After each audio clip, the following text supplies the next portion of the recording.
حضرات، نہایت پرمغز اور بہترین تقریر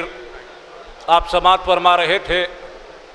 یہ محسوس ہی نہیں ہو رہا تھا کہ کوئی سیاسی دنیا کی شخصیت تقریر کر رہی ہے، بلکہ ایسا احساس تھا کہ مذہب میں ڈوبی ہوئی کوئی شخصیت تھی کہ جو مذہبی افکار کو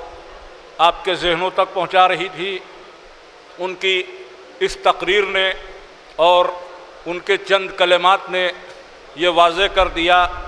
کہ دل سرشار مودت اہل بیت ہے۔ انہوں نے اسلام کی بھی بات کی، دہشت گردی کی بھی بات کی، جہاد کی بھی بات کی، شہید کے مفہوم کو بھی سمجھایا۔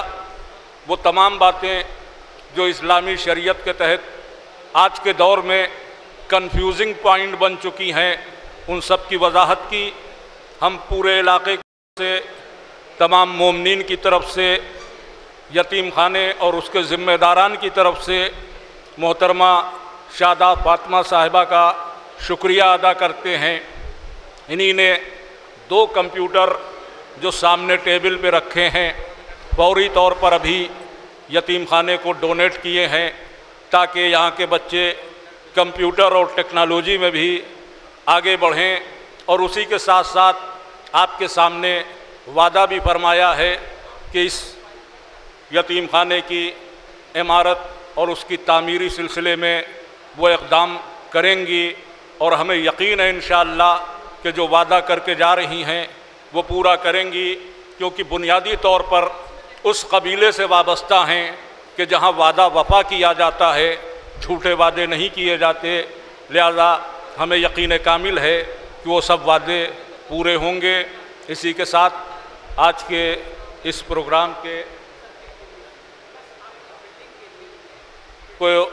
اختتام پذیر ہونے سے قبل میں کلمات تشکر کے لیے زحمت دے رہا ہوں نصیر احمد صاحب کو کہ تشریف لائیں اور چند کلمات کہیں اور اس پروگرام کا اختتام ہو جائے۔ محترمہ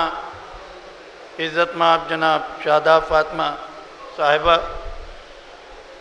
اور معزز سامعین، السلام علیکم۔ مجھے یہ حکم ہوا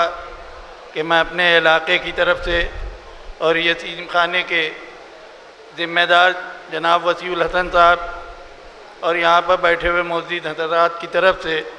محترمہ شاداب فاطمہ، جو اپنی مصروفیت کے سبب دامن وقت میں سیاسی لوگوں کے پاس گنجائش نہیں ہوتی ہیں، مگر انہوں نے یتیم بچوں کے اور اس علاقے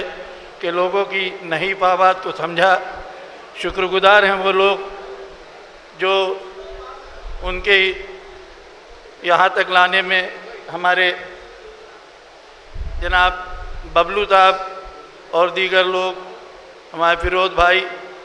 اور ہمارے محلے کے جانے مانے لوگوں نے اس میں تعاون فرمایا اور ہم تک ان کو لائے، چونکہ وہ ہماری قوم و ملت کی ایک نمائندے بھی ہیں محترمہ شاداب فاطمہ صاحبہ، اور انہوں نے بچوں کی حوصلہ افزائی کی، چونکہ مولا کائنات نے بھی یتیموں کے لیے بڑے خدمات کے لیے یتیموں کی حوصلہ افزائی وقت کی ہے، اور یتیم بچوں کے لیے کہا گیا کہ ان کے سر پر، ہماری ملت میں یہ بتایا گیا ہے کہ اگر یتیم بچے کے سر پر ہاتھ پھیرتے ہیں تو جتنے بال آپ کے ہتھیلی پہ لگیں گے اتنے بال تو آپ کے گناہ کم ہو جائیں گے۔ تو یتیم بچوں کے لیے جو ان کے دل میں درد ہے اور انہوں نے وعدہ کیا ہے، میں امید کرتا ہوں کہ وہ اسی وعدے کو پورا کریں گے۔ مگر اس کے ساتھ ساتھ ہمارا علاقہ، ہماری ملت کے افراد جو خصوصاً لکھنؤ نمبر 3 کازمین روڈ، نورباڑی درگاہ، کاشمیری محلہ، حسن پوریا کے لوگ جو زردوزی کے کاریگر ہیں اور زردوزی کی صنعت سے وابستہ ہیں اور زردوزی کا کام اس وقت اپنی کمر توڑ رہا ہے، ان کے لیبر، ان کے کاریگر غریبی کی تہوں میں دھستے چلے جا رہے ہیں، ان کے لیے میں محترمہ سے گزارش کروں گا کہ اپنے صوبے کے عزت مآب ذمہ دار وزیر اعلیٰ، جنہوں نے بہت سی ایک خزانہ کھول رکھا ہے اتر پردیش کی ترقیات کے لیے اور تمام قوم و ملت کے درد کو عزت مآب وزیر اعلیٰ جناب اکھلیش یادو صاحب سمجھتے ہیں، تو ہمارے ان زردودی کے کاریگر جو اپنی کاریگری کام نہ ملنے کی وجہ سے اپنے گھر کا چولہا نہیں جلا پا رہے ہیں، ان کے لیے بھی کچھ وظیفے کا یا کچھ ایسا انتظام کیا جائے کہ ان کے گھر کے ان کے توے پہ بھی روٹی چلے۔ بہت سے لوگ اس میں